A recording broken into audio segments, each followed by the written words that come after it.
नमस्कार दोस्तों, कैसे हैं आप सब? कैसी चल रही है आप सबकी तैयारी? जैसा कि आप सभी जानते हैं, आगामी महीनों में उत्तर प्रदेश में भी और विभिन्न राज्यों में कई परीक्षाएं प्रस्तावित हैं और सभी परीक्षाओं में पॉलिटी से या संविधान और राज्य व्यवस्था से एक प्रश्नों का एक अच्छी खासी संख्या पूछी जाती है।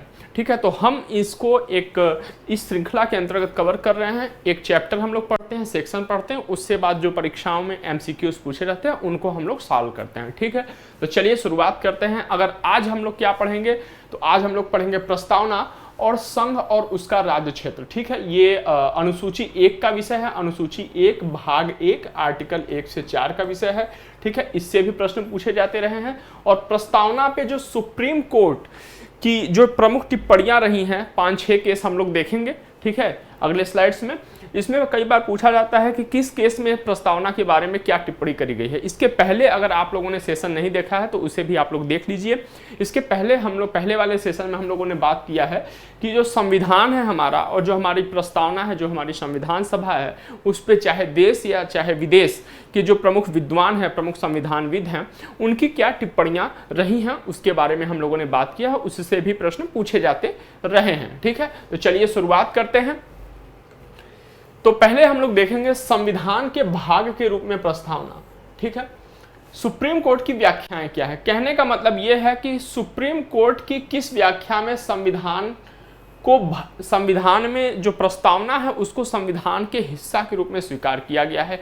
इसी क्रम में इसमें तो हम लोग देखेंगे हिस्से के रूप में स्वीकार किया गया है। इसी क्रम में किस प्रमुख वाद में हमारी प्रस्तावना पे क्या बात करी गई है, इसे भी देखेंगे हम इन 6 केसेस के द्वारा। पहला केस कौन सा है? बेरुबारी यूनियन केस 1960 में आया था। 1967 में आया था आईसी गोलकनाथ केस और 1973 में केशवानंद भारती बनाम भारत संघ केस। हम सभी इससे परिचित हैं। इसकी जो भी कह सकते हैं जो प्रमुखता है, जो विशेषता है, या जो जिस तरीके से यह भारतीय संविधान या भारतीय राज्य व्यवस्था में जिस तरीके से इसने परिवर्तन किया, इसका बहुत बड़ा प्रभाव है केशवानंद भारती केस का। फिर जो चौथा महत्वपूर्ण केस है, इसे इसलिए ध्यान देना है, चौथा जो महत्वपूर्ण केस है रघुनाथ राव गणपत राव बनाम भारत संघ। ये 1993 में ये केस हुआ था और बहुत ही कम पुस्तकों में इस केस के बारे में, इस केस का विवरण मिलता है और इस केस में बहुत ही महत्वपूर्ण बात करी गई है जो कि परीक्षा में पूछी जाती है। अगली स्लाइड में हम लोग देखेंगे SR बॉम्बई केस 1994 देखेंगे और संघ सरकार बनाम LIC ऑफ इंडिया केस देखेंगे 1995। ठीक है, चलिए शुरुआत करते हैं हम लोग केस क्लास की। सबसे पहले केस से शुरुआत करते हैं 1960 में बेरुबारी यूनियन केस से। ठीक है, इसमें सबसे पहली जो महत्वपूर्ण बात निकल के आती है, फाइंडिंग्स निकल के आती है डिसीजन की। इन्होंने कहा कि जो हमारा प्रियम्बल है, इस केस में सुप्रीम कोर्ट ने कहा कि जो हमारा प्रियम्बल है, जो हमारा प्रस्तावना है, वह हमारे संविधान निर्माताओं के दिमाग की क्या है? कुंजी है। संविधान निर्माताओं के विचारों को समझने की कुंजी है। और अगर किसी अनुच्छेद में कोई शब्द अस्पष्ट है, ध्यान देना है, संविधान के किसी अनुच्छेद में कोई शब्द अस्पष्ट है या उसकी एक से अधिक व्याख्या है, तो प्रस्तावना को हम मार्गदर्शक सिद्धांत के रूप में प्रयोग कर सकते हैं।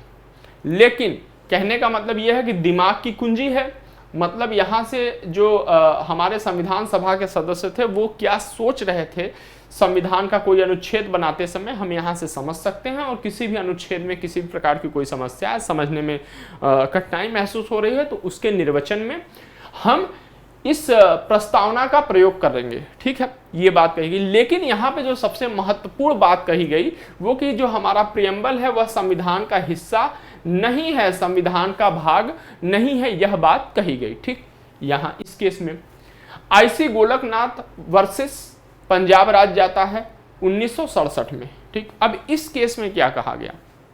इस केस में कहा गया कि जो भी संविधान के अस्पष्ट प्रावधान हैं उनको समझने में प्रस्तावना जो है उपयोगी है। केवल एक ही महत्वपूर्ण फाइंडिंग इस डिसीजन से निकल के आता है कि संविधान के जितने भी अस्पष्ट प्रावधान हैं उनको स्पष्ट करने में यह क्या है? प्रस्तावना महत्वपूर्ण है। तो एक तरीके से यही वाली बात कह दी गई, एक तरीके से यही वाली बात कह दी गई जो बेरुबारी यूनियन केस में बात कही गई। और इसमें भी अगर एक चीज जान लीजिए कि अगर मान लीजिए कि इसमें जो डिसीजन दे दिया गया है कि प्रस्तावना जो है संविधान का हिस्सा नहीं है, और उसके बाद ये केस आता है और इसमें इस विषय पे कोई बातचीत नहीं होता है, तो इसका मतलब सुप्रीम कोर्ट अपने पूर्व के निर्णय से सहमत है। लेकिन आईसी गोलकनाथ केस में प्रस्तावना के विषय में भाग है भाग नहीं है, इस विषय पे कोई बात नहीं करी गई। बस एक बात करी गई कि अस्पष्ट प्रावधानों को स्पष्ट करने में या समझने में सहायक है। मतलब ये दूसरा पॉइंट यहाँ पे हम लोग जो देखे थे, ये और इसका पहला पॉइंट ये बिल्कुल सेम है। ठीक, चलिए आगे चलते हैं। तुलनात्मक रूप से देखते चले जाएंगे तो आसानी से समझ में आ जाएगा। केशवानंद भारती बनाम केरल राज्य मामला 1973 बहुत ही महत्वपूर्ण केस है। इसमें कई सारी फाइंडिंग्स आते हैं जो कि बाद में जो अपनी संविधान की व्याख्याएं हैं उनको काफी हद तक उसने प्रभावित किया। ठीक, तो सुप्रीम कोर्ट ने अपने पहले की राय को खारिज कर दिया। पहले की राय खारिज मतलब बेरुबारी केस में जो ये बात कही गई थी, अभी हम लोगों ने देखा कि जो संविधान है, जो हमारा प्रस्तावना है, वह हमारे संविधान का हिस्सा नहीं है। ठीक, या इसमें मौन सहमति किसमें भी थी, आईसी गोलकनाथ केस में भी थी। इस राय को खारिज कर दिया।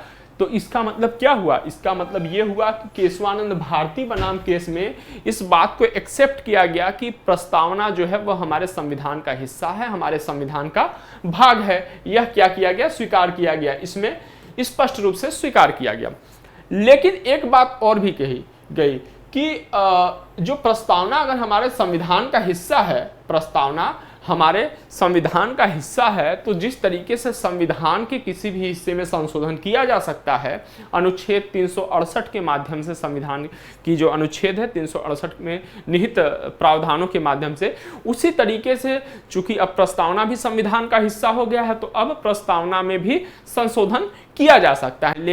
लेकिन यहाँ पे ध्यान देना है कि केशवानंद भारती बनाम केस में एक बात और माननीय न्यायाधीश की जो पीठ थी वो कहती है कि संविधान की यहाँ पे धारा नहीं होगा। धारा जो होते हैं वो पिनल कोड्स वगैरह में होते हैं, नियम वगैरह में होते हैं। अगर संविधान की जहां भी बात आएगी तो वहां पे अनुच्छेद होता है। टाइपिंग मिस्टेक है, ठीक है, सॉरी इसके लिए। संविधान के अनुच्छेद 368 के अंतर्गत संशोधन किया जा सकता है, ठीक, प्रस्तावना में। लेकिन आधारभूत ढांचे का हमें ध्यान रखना होगा। आधारभूत ढांचे में किसी भी प्रकार का कोई भी उल्लंघन नहीं होना चाहिए इस संशोधन से, अन्यथा उस उल्लंघन की सीमा तक शून्य कर दिया जाएगा या तो पूर्णतः समाप्त कर दिया जाएगा उस संशोधन को। ठीक, चलिए, तो इस तरीके से हम लोगों ने यहाँ पे देखा कि केशवानंद भारती बनाम केस में यह स्वीकार किया गया। यह पहली बार, मतलब इसके पहले भी बात करी गई थी लेकिन संविधान का भाग नहीं है, ये बात करी गई थी। लेकिन पहली बार इस केस में, केशवानंद भारती बनाम केस में, स्वीकार किया गया कि प्रस्तावना संविधान का भाग है। अभी भी प्रस्तावना संविधान का भाग है। बाद के जो केसेस आते हैं उसमें प्रस्तावना के बारे में थोड़ी और विस्तार से बात होती है, लेकिन सभी केसेस में यह स्वीकार किया गया कि प्रस्तावना संविधान का भाग है। तो ये ध्यान रखिएगा, अगर 1973 से पहले का कोई केस आपसे पूछे और उसमें पूछ ले कि प्रस्तावना संविधान का भाग है कि नहीं है, स्वीकार किया गया था तो नहीं किया गया था, तो आप आंख बंद करके बोल दीजिएगा कि नहीं, इसके पहले के जितने भी केसेस होंगे उसमें प्रस्तावना को संविधान का भाग स्वीकार नहीं किया गया था। लेकिन 1973, कब? 24 अप्रैल 1973, 24 अप्रैल 1973, ठीक है, के बाद जितने भी केसेस होंगे, अगर उससे पूछे कि प्रस्तावना संविधान का भाग है कि नहीं है, तो आप आंख बंद करके लगा दीजिएगा कि प्रस्तावना संविधान का भाग है। ठीक, ये बात जान लीजिए। तो इसी केस में बेसिक स्ट्रक्चर का सिद्धांत भी निकल के आता है। बेसिक स्ट्रक्चर का सिद्धांत भी इसी केस में निकल के आता है। इसके पहले अभी हम लोगों ने बात करी थी, कोयलो केस की बात करी थी, जो 2007 में डिसीजन आया था सुप्रीम कोर्ट का कि कई बार ऐसा होता है कि पहले जो 9वीं अनुसूची बनाई गई थी, हम लोगों ने बात किया था, 9वीं अनुसूची जो जमींदारी उन्मूलन के लिए जो भूमि सुधार कानून थे, उनको सुरक्षा प्रदान करने के लिए, उनको विधि मान्यकरण प्रदान करने के लिए और न्यायिक उन्मुक्ति प्रदान करने के लिए 9वीं अनुसूची में उन विषयों को डाल दिया जाता था। 9वीं अनुसूची में लगभग अभी इस समय 284 विषय हैं। कितने? 284 विषय हैं। तो जो कोयलो केस में जो बात होती है, सुप्रीम कोर्ट कहती है अपनी बात में कि देखिए, जो पहले जो 1951 में इस हिसाब से अनुसूची को जोड़ा गया था कि इसमें किसी भी विषय को डालकर इसकी जुडिशियल रिव्यू नहीं करी जाएगी और वह इस न्यायिक परीक्षण से मुक्त रहेगा, तो सावधान रहने की जरूरत है। कब से? 24 अप्रैल 1973 को, जो कि केशवानंद भारती केस का जब से डिसीजन आया है बेसिक स्ट्रक्चर का, उसके बाद से जितने भी विषय 9वीं अनुसूची में डाले गए हैं 9th शेड्यूल में, उनका क्या होगा, न्यायिक समीक्षा की जा सकती है। ठीक, तो ये बात ध्यान रखिएगा, इसके पहले भी हम लोगों ने बात किया है।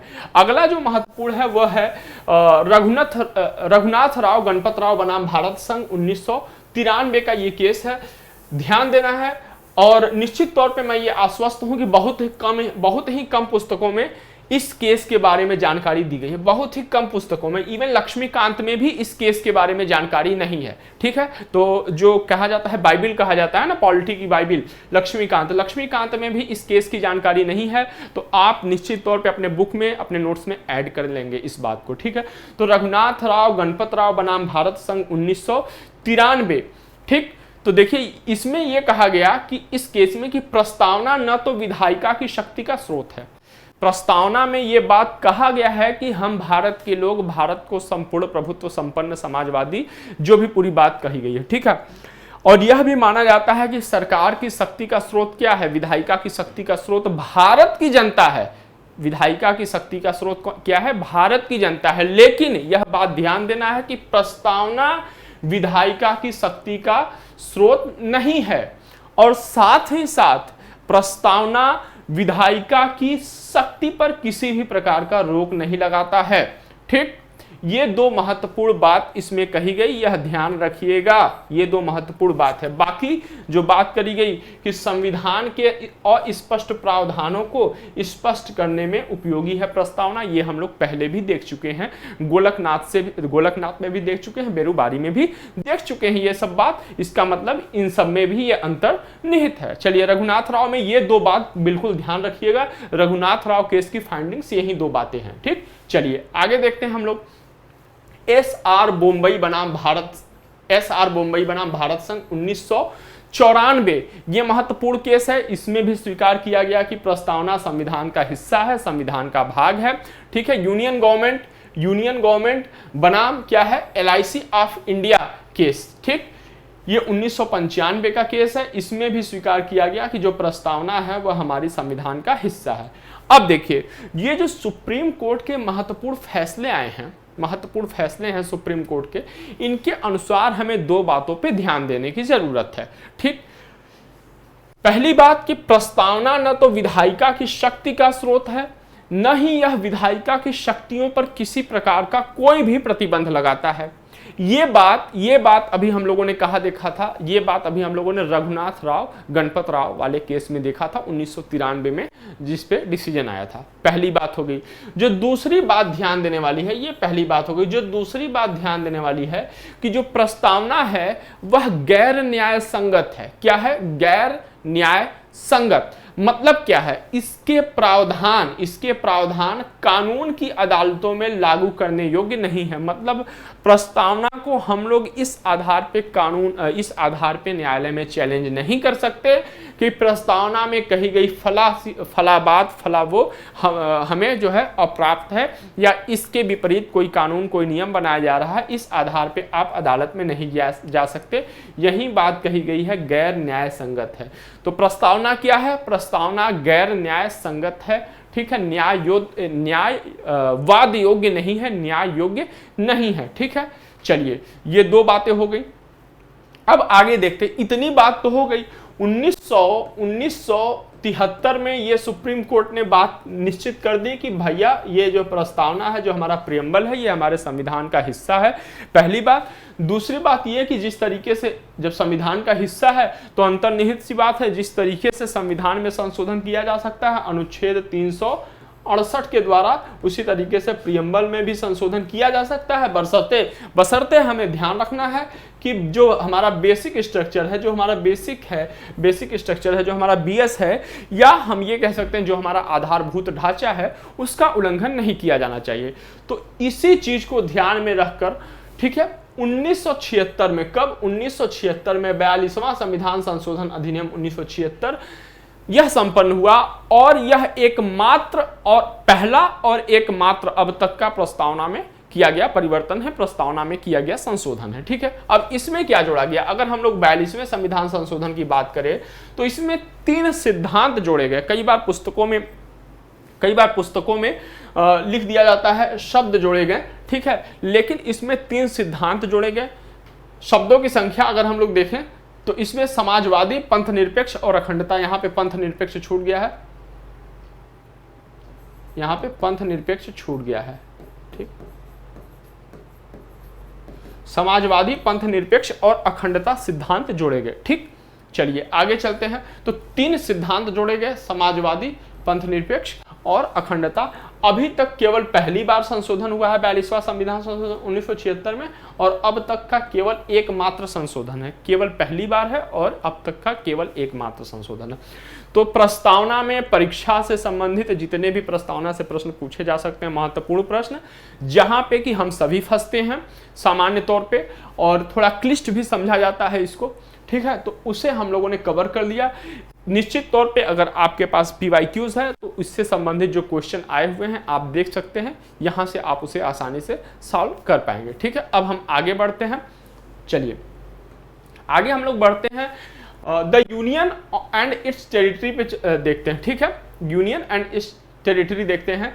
तो यह पहली अनुसूची का भाग है, पहली अनुसूची में इसका उल्लेख किया गया है, ये हमें देखना है, देखते हैं। और भाग 1 में इसका उल्लेख किया गया है, ये देखते हैं। और इससे संबंधित, इस विषय से संबंधित the union and it's territory से संबंधित जो प्रावधान दिए गए हैं वह भाग 1 से लेकर के अनुच्छेद 1 से लेकर के अनुच्छेद 4 तक दिए गए हैं, भाग 1 में और शेड्यूल 1 में है। चलिए आगे देखते हैं, हम इस पे विस्तार से बात करते हैं। ठीक, तो अगर हम देखें कि अनुच्छेद 1 में कौन सी बात कही गई है, क्या बात कही गई है, तो अनुच्छेद 1 में संघ का नाम और इसके राज्य क्षेत्र से संबंधित है। क्या है? संघ का नाम, मतलब भारत संघ का नाम और इसके राज्य क्षेत्र को उल्लेखित किया गया है, इसके राज्य क्षेत्र को बताया गया है। चलिए अगर हम देखिए, आप जब संविधान की पुस्तकें पढ़ेंगे तो जैसे 1 के बाद ब्रैकेट में 1 दिया हुआ है, फिर वापस से ब्रैकेट में 1 लिखा हुआ है, तो इसका मतलब होगा आर्टिकल 1 क्लास 1 सब क्लास 1। क्या? आर्टिकल 1 क्लास 1 सब क्लास 1। हालांकि आर्टिकल 1 में केवल इतनी तक ही है, ठीक, क्लास तक ही है, सब क्लास आगे आपको आर्टिकल 19 वगैरह में मिलता है। ठीक, चलिए आगे देखते हैं। अब आर्टिकल 1 क्लास 1 देखें तो इसमें कहा गया है कि भारत अर्थात इंडिया क्या होगा? राज्यों का संघ होगा। अब जब संघ, आप हिंदी की पुस्तक में भी देखेंगे, संघ के साथ तुरंत ब्रैकेट में यूनियन वर्ड का प्रयोग किया जाता है, संघ के साथ तुरंत ब्रैकेट में यूनियन वर्ड का प्रयोग किया जाता है और उसके आगे लिखा गया होता है अर्थात वह राज्यों का समूह नहीं होगा।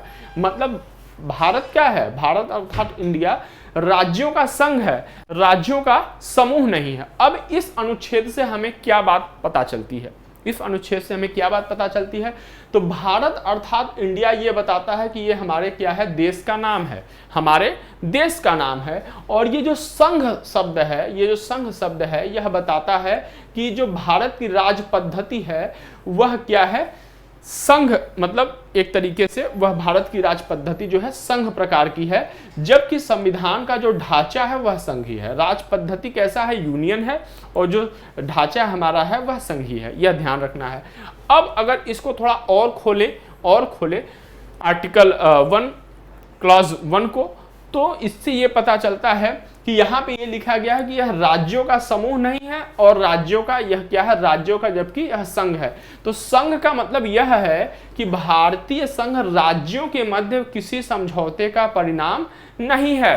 हमारे जो राज्य हैं, विभिन्न राज्य हैं, उनके मध्य किसी समझौते का परिणाम नहीं है, जबकि अमेरिका राज्यों के मध्य समझौते का परिणाम है। ठीक, इसलिए चूंकि किसी समझौते का परिणाम नहीं है, इसलिए कोई भी राज्य या राज्यों का समूह अलग होने हेतु क्या है? स्वतंत्र नहीं है, अलग होने हेतु स्वतंत्र नहीं है, ये बात पता चलती है। इसके अतिरिक्त कोई भी राज्य स्वेच्छा से अपनी सीमा में परिवर्तन नहीं कर सकता। ये भी बात हमें पता चलती है। इतनी 3 महत्वपूर्ण बातें हमें पता चलती हैं कि किसी समझौते का परिणाम नहीं है, संघ से अलग होने हेतु कोई राज्य जो है कि स्वतंत्र नहीं है, कोई भी राज्य स्वेच्छा से अपने सीमा में परिवर्तन करने हेतु स्वतंत्र नहीं है, ठीक है। लेकिन यहाँ पे ध्यान रखना है कि प्रशासनिक सुविधा की दृष्टि से देश को विभिन्न राज्यों और यूटीज में मतलब संघ राज्य क्षेत्रों में विभाजित किया गया है, ठीक। तो चलिए आगे चलते हैं। अगला है आर्टिकल 1 क्लास 2, आर्टिकल 1 क्लास 2, ठीक है। अब इसमें जो हमारा शेड्यूल 1 है, अनुसूची 1 है, उसमें विनिर्दिष्ट क्षेत्र ही राज्य और राज्य क्षेत्र होंगे। कहने का मतलब यह है कि अनुसूची 1 में जो बात कही गई है, अनुसूची 1 में क्या कही गई है, अनुसूची 1 में यह कहा गया है कि भारत के राज्यों और राज्य क्षेत्रों, उनके राज्य क्षेत्रों का उल्लेख अनुसूची 1 में मिलता है। तो स्टेट हो गया और यूटी हो गया, इनका नाम मिलता है और इनका विस्तार क्या है, ये मिलता है, ठीक है, इसके बारे में। तो यही आर्टिकल 1 क्लास 2 कहता है कि अनुसूची 1 में विनिर्दिष्ट क्षेत्र ही भारत के राज्य या राज्य और उसके राज्य क्षेत्र होंगे। मतलब अगर कोई भी राज्य, कोई भी हिस्सा अगर अनुसूची 1 में शामिल है, ठीक, अनुसूची 1 में शामिल है तो वह भारत का हिस्सा माना जाएगा। लेकिन अगर कोई हिस्सा अनुसूची 1 में शामिल नहीं है तो वह किसी मतलब हमारे देश का हिस्सा नहीं माना जाएगा, क्योंकि यहाँ पे अनुच्छेद 1 क्लॉज 2 में यह बात कही जा रही है, ठीक। अब अनुसूची में क्या मिलता है, अभी हम लोगों ने बात किया, अनुसूची 1 में राज्य यूटीज का नाम मिलता है और उनका भौगोलिक क्षेत्र मिलता है, ठीक। अब हम अनुच्छेद 1 क्लॉज 3 की बात करें, अनुच्छेद 1 क्लॉज 3 की बात करें तो अब यह बताता है कि भारत के राज्य क्षेत्र में क्या क्या शामिल हैं। क्या भारत के राज्य क्षेत्र में क्या क्या शामिल है? तो पहला अगर हम लोग देखें तो राज्यों के राज्य क्षेत्र शामिल है, दूसरा क्या है, संघ राज्य क्षेत्र शामिल है, यूटीज शामिल है, तीसरा क्या है, अर्जित या अधिग्रहित राज्य क्षेत्र शामिल है, ठीक। क्या क्या, राज्यों के राज्य क्षेत्र जैसे उत्तर प्रदेश हो गया, बिहार हो गया, ठीक है, महाराष्ट्र हो गया, गुजरात हो गया। संघ राज्यों के राज्य क्षेत्र जैसे जम्मू कश्मीर हो गया, लद्दाख हो गया, पुदुचेरी हो गया, दिल्ली हो गया, ये सब। और अधिग्रहित या अर्जित राज्य क्षेत्र शामिल हैं, ठीक। अब अधिग्रहित या अर्जित के बारे में हम लोग अगले स्लाइड में विस्तार से देखेंगे अभी, ठीक। अब देखिए राज्यों के संदर्भ में यहीं पे ध्यान देना है कि राज्यों के संबंध में संविधान के उपबंध सभी पर समान रूप से लागू होते हैं। राज्यों के संबंध में संविधान के जो उपबंध होते हैं वह सभी पर समान रूप से लागू होते हैं। लेकिन हमें ध्यान रखना है कि संविधान के भाग 21 के अंतर्गत कुछ राज्यों हेतु विशेष उपबंध की व्यवस्था करी गई है, जो कि इसका उल्लंघन नहीं करता है। ये केवल क्या है, अपवाद है, एक्सेप्शन है, अपवाद है, ठीक है। शेड्यूल 5 और शेड्यूल 6, अभी चलिए बात अगर शेड्यूल 6 की आई है तो आप कमेंट बॉक्स में बताइए कि शेड्यूल 6 में कौन कौन से राज्य शामिल हैं, ठीक।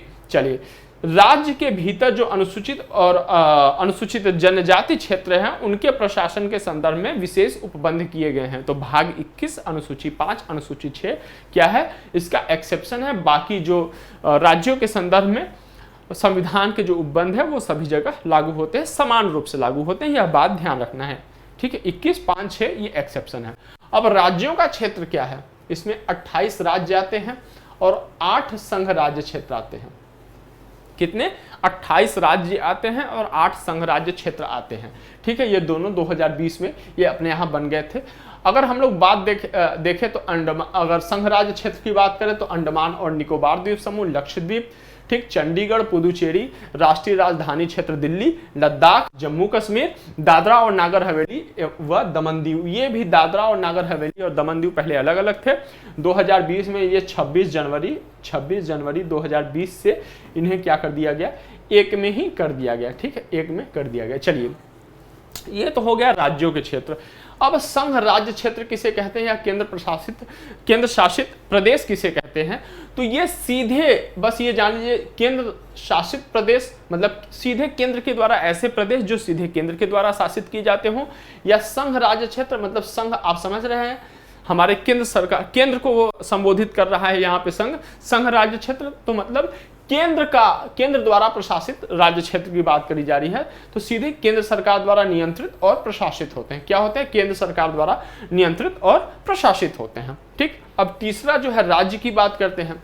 ठीक, तो चूंकि संविधान का ढांचा क्या है, हमारे संघीय है, संविधान का ढांचा संघीय है, इसलिए जो राज्य हैं संघीय प्रणाली के सदस्य हैं और केंद्र के साथ जो शक्तियों का वितरण है उसको साझा करते हैं। शक्तियों का वितरण भारतीय संविधान में कहां पे दिया हुआ है?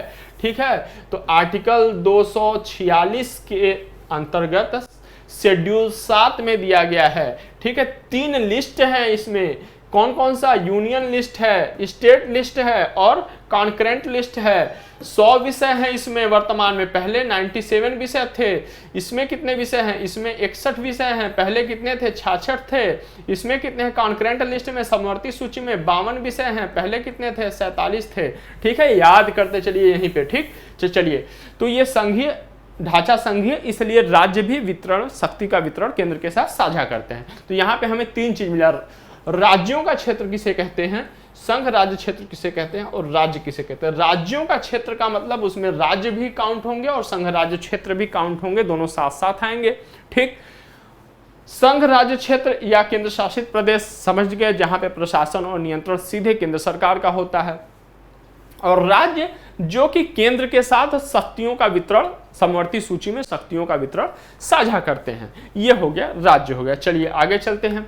अब अधिग्रहित क्षेत्र क्या है, हम लोग यहाँ पे इसको विस्तार से देखेंगे। अधिग्रहित क्षेत्र क्या है? ठीक, तो अंतरराष्ट्रीय कानूनों के अंतर्गत भारतीय संघ किसी क्षेत्र द्वारा संप्रभुता प्राप्त करता है तो इसे हम अधिग्रहित क्षेत्र के रूप में परिभाषित करते हैं। अब अधिग्रहित क्षेत्र कैसे प्राप्त किया जा सकता है?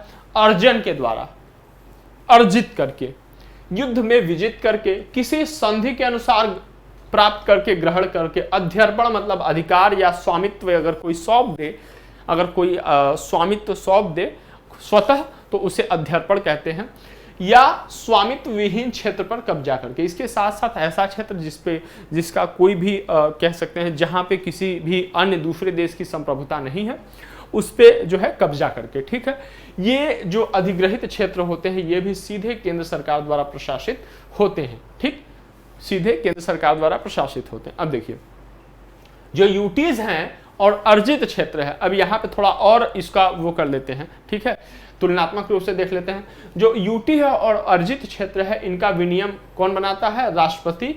और इनका प्रशासन कौन करता है? या तो एलजी करता है, उपराज्यपाल करता है, या प्रशासक करते हैं, या मुख्य आयुक्त करते हैं। तो कुल मिला के ये तीनों, एलजी हो गया, प्रशासक हो गया और मुख्य आयुक्त हो गया, ये तीनों केंद्र सरकार के क्या होते हैं? प्रतिनिधि होते हैं। तो इसलिए अतः हम संक्षेप में ये कह सकते हैं कि जो हमारे संघ राज्य क्षेत्र हैं और जो हमारे अर्जित क्षेत्र हैं उनका विनियम राष्ट्रपति बनाता है, जबकि प्रशासन कौन करता है? केंद्र सरकार करती है। ठीक है, तो इस तरीके, अच्छा, राष्ट्रपति भी केंद्र सरकार का एक तरीके से कह सकते हैं कि उनसे राय वगैरह लेते हैं मंत्रिमंडल।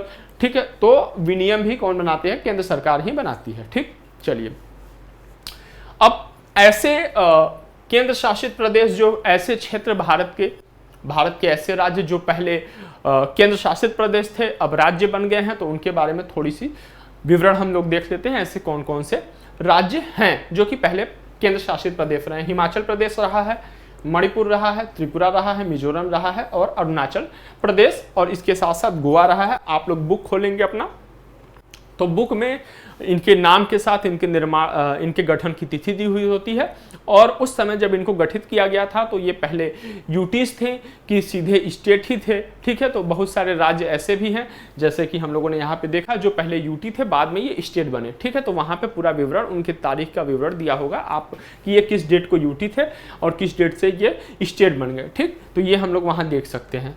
चलिए, अब अगर प्रश्न आपसे पूछे कि यूनियन ऑफ इंडिया और टेरिटरी ऑफ इंडिया में किसका विस्तार अधिक है? यूनियन ऑफ इंडिया और टेरिटरी ऑफ इंडिया मतलब भारत का संघ और भारत का राज्य क्षेत्र में किसका विस्तार अधिक है? तो आप एक बात जान लीजिएगा, किसका है, भारत के राज्य क्षेत्र का है। कैसे है अभी हम लोग देखेंगे।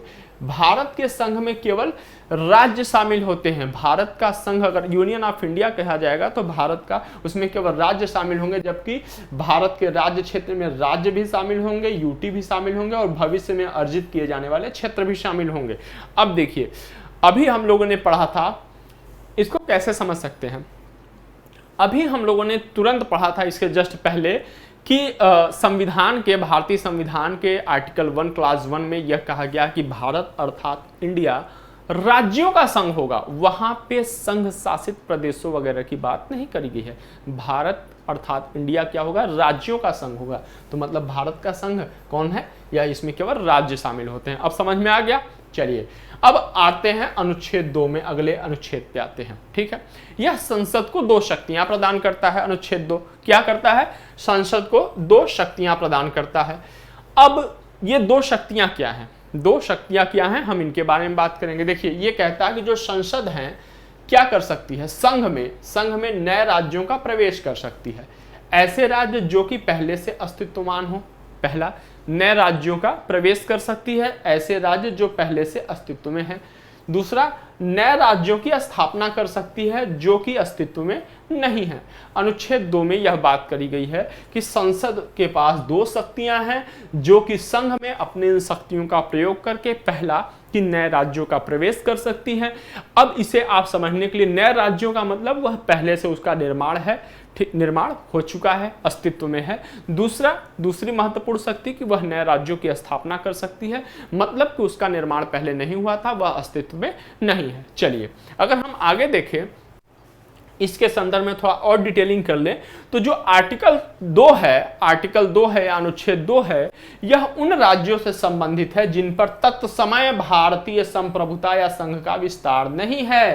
कहने का मतलब कि अनुच्छेद 2 उन राज्यों के बारे में, उन क्षेत्रों के बारे में बात करती है। अनुच्छेद 2 उन क्षेत्रों के बारे में बात करती है जिसपे कि उस समय, तत्समय मतलब उस समय भारतीय संघ का प्रभुत्व नहीं है, भारतीय संघ का विस्तार नहीं है, मतलब वह क्षेत्र, वह हिस्सा भारतीय संघ में शामिल नहीं है। तो इसका मतलब वह हिस्सा क्या होगा, वह हिस्सा विदेशी होगा। क्या होगा, वह हिस्सा विदेशी होगा। ठीक है, यह ध्यान रखना है। चलिए अब इसके प्रवेश या स्थापना से संबंधित शर्त या किसी भी निबंधन बेसिक स्ट्रक्चर के अनुकूल होना आवश्यक है, यह हमें ध्यान रखना है। बेसिक स्ट्रक्चर 24 अप्रैल, जब भी बेसिक स्ट्रक्चर की बात आए तो आपके ध्यान में तुरंत आ जाना चाहिए 24 अप्रैल 1973। ठीक, चलिए आगे देखते हैं इसमें।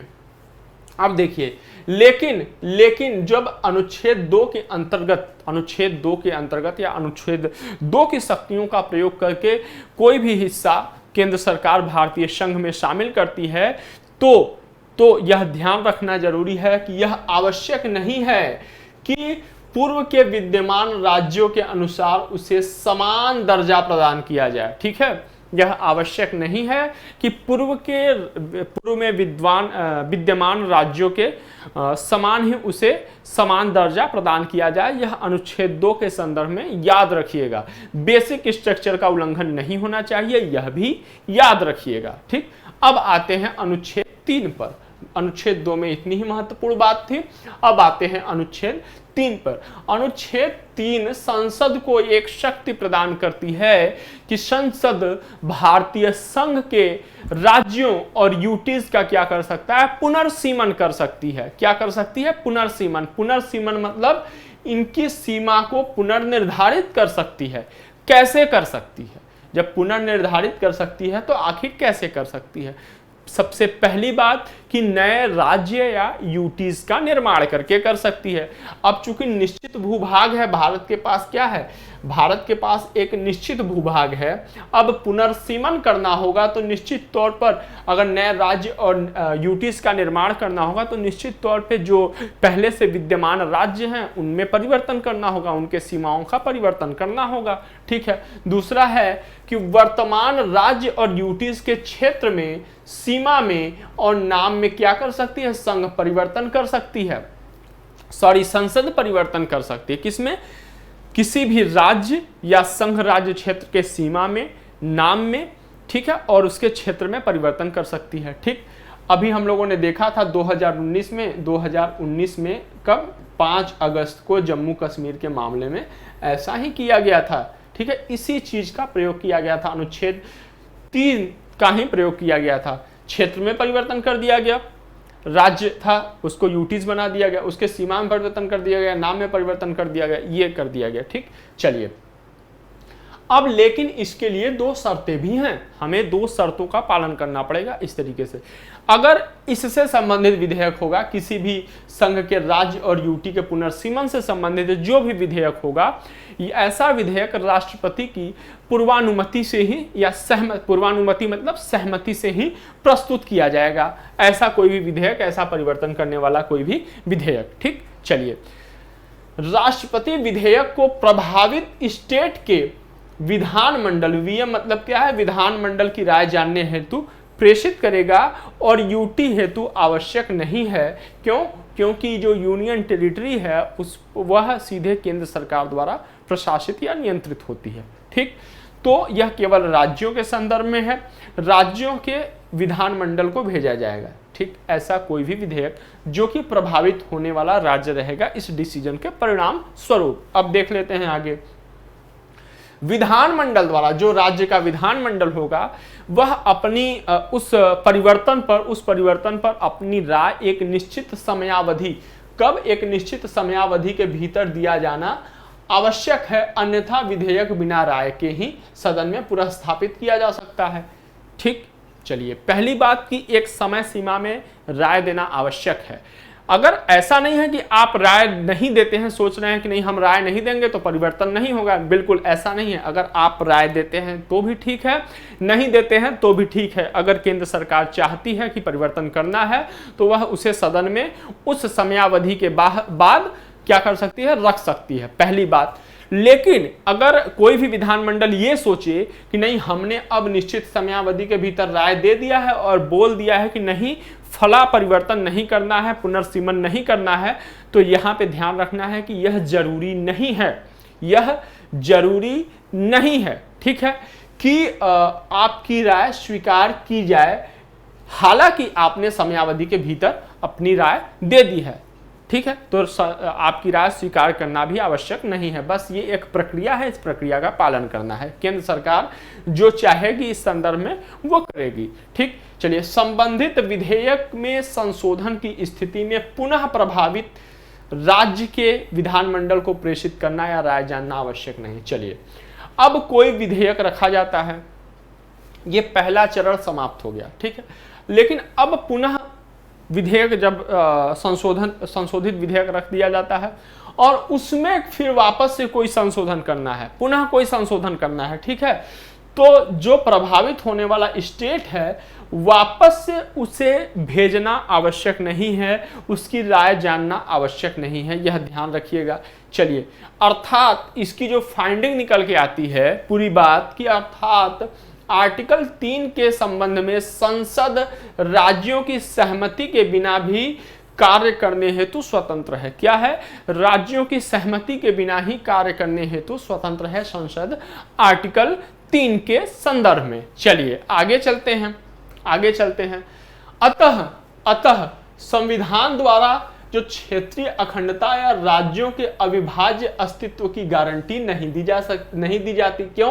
क्योंकि अनुच्छेद 3 के अंतर्गत जो संसद है वह बिना आपकी सहमति के भी पुनर्सीमन कर सकती है। मतलब संविधान द्वारा राज्यों के जो अस्तित्व, अविभाज्य अस्तित्व है या उसकी क्षेत्रीय अखंडता है, उसकी सुरक्षा की गारंटी नहीं प्रदान की जाती। पहली बात, इस तरीके से हम कह सकते हैं कि भारत जो है वह विनाशी राज्यों का अविनाशी संघ है। कहने का मतलब कि जो राज्य हैं वह संघ से अलग नहीं हो सकते। क्यों? क्योंकि वह समझौते का परिणाम नहीं है, लेकिन उनका पुनर्सीमन किया जा सकता है। इसीलिए भारत को विनाशी राज्यों का अविनाशी संघ कहा जाता है। अगर इसे और सामान्य शब्दों में समझे तो संघ राज्य को समाप्त कर सकती है, मतलब संघ राज्य को समाप्त कर सकता है, लेकिन राज्य संघ को समाप्त नहीं कर सकता। ठीक, अब देखिए, संवैधानिक रूप से कोई राज्य नए राज्य के निर्माण इत्यादि की प्रक्रिया प्रारंभ नहीं कर सकता। यह भी ध्यान रखना है। क्यों? क्योंकि अनुच्छेद 3 के अंतर्गत यह शक्ति संसद को प्रदान करी गई है। ठीक, चलिए अब इसी के समय हम लोग थोड़ा देख लेते हैं बेरुबारी संघवाद 1960 में, वहां पे भी देखे थे, यहां पे भी देखे थे, वहां प्रस्तावना के रेफरेंस में देखे थे और यहाँ पे क्षेत्र वगैरह के रेफरेंस से देखेंगे। देखिए, सुप्रीम कोर्ट ने कहा कि संसद अनुच्छेद 3 के अधीन राज्यों की सीमा समाप्त नहीं कर सकती या किसी भारतीय क्षेत्र को किसी अन्य क्षेत्र को प्रदान नहीं कर सकती। ठीक, चलिए ये हो गया, प्रदान नहीं कर सकती, भारतीय क्षेत्र को किसी अन्य देश को प्रदान नहीं कर सकती। लेकिन अभी आप देखेंगे कि 19वां संविधान संशोधन 1960 में हुआ, जो कि बेरुबारी पाकिस्तान को प्रदान किया गया, और 100वां संविधान संशोधन जो हुआ वह 2015 में हुआ और 111 विदेशी अंतः क्षेत्र बांग्लादेश को प्रदान किए गए। ठीक है, लेकिन हम लोग यहाँ क्या देख रहे हैं? हम लोग यहाँ पे दो बात देख रहे हैं कि राज्यों की सीमा समाप्त नहीं कर सकती और किसी भारतीय क्षेत्र को अन्य देश को प्रदान नहीं कर सकती। कहने का मतलब यह है कि वह संशोधन किया जाना आवश्यक है। ग्रहण करने हेतु संविधान संशोधन की आवश्यकता नहीं है, लेकिन अपना क्षेत्र देने हेतु किसी दूसरे देश को संविधान में संशोधन की आवश्यकता है। ठीक, फिर 1969 में सुप्रीम कोर्ट की एक और बात ध्यान रखना आवश्यक है कि अन्य देशों के साथ सीमा निर्धारण विवाद समाधान हेतु जो कॉन्स्टिट्यूशन अमेंडमेंट है वह आवश्यक नहीं है। यह कार्य कार्यपालिका कर सकती है। सीमा विवाद निपटारे होती, मतलब किसी देश का कोई हिस्सा अगर हमें लेना है तो संविधान संशोधन आवश्यक नहीं है, कार्यपालिका अपने स्तर पे कर सकती है। लेकिन इसका मतलब यह नहीं है कि सीमा विवाद समाधान में आप भारतीय क्षेत्र विदेश को दे देंगे। नहीं, अगर आपको कोई क्षेत्र इस सीमा विवाद समाधान के लिए देना है तो आपको संविधान संशोधन करना होगा। यही चीज उधर किया गया था, इसके पहले हम लोगों ने वही देखा था, संविधान संशोधन। चलिए अब अनुच्छेद 4 की बात करें तो अनुच्छेद 4 क्या कहता है? अनुच्छेद 4 कहता है कि जो आर्टिकल 2 है और जो आर्टिकल 3 है उसके संदर्भ में अनुसूची 1 और अनुसूची 4 में कोई परिवर्तन अनुच्छेद 368 के अधीन कॉन्स्टिट्यूशन अमेंडमेंट नहीं माना जाएगा। मतलब कि यह कोई भी यहाँ पे परिवर्तन होता है तो यह संविधान संशोधन नहीं समझा जाएगा। यह सामान्य बहुमत और साधारण विधायी प्रक्रिया के द्वारा संपन्न किया जाएगा। कैसे? सामान्य बहुमत और साधारण विधायी प्रक्रिया के द्वारा संपन्न किया जाएगा। तो अनुच्छेद 2 और अनुच्छेद 3 यह सामान्य बहुमत और साधारण विधायी प्रक्रिया के द्वारा इनमें कार्य किया जा सकता है। इनके लिए किसी भी प्रकार के संविधान संशोधन की आवश्यकता नहीं है। तो चलिए, ये जो महत्वपूर्ण टॉपिक थे प्रस्तावना पर, जो संविधान की जो प्रस्तावना है उस पे सुप्रीम कोर्ट का प्रमुख वाद क्या रहा है, क्या डिसीजंस रहे हैं, क्या फाइंडिंग रहे हैं, हम लोगों ने ये देखा। और उसी के साथ हम लोगों ने देखा कि यूनियन और उसकी टेरिटरी क्या है, उसके संदर्भ में क्या प्रावधान किए गए हैं आर्टिकल 1 से लेकर आर्टिकल 4 के बारे में। ठीक है, अगर आपके पास PYQ होंगे तो आप वहां पे देखिएगा, इससे जो भी क्वेश्चन पूछे गए हैं आप इस सेशन से आसानी से सॉल्व कर पाएंगे। तो चलिए फिर मिलते हैं अगले दिन, तब तक के लिए जय हिंद, जय भारत। आप अपना पढ़ाई करते रहिए। चलिए।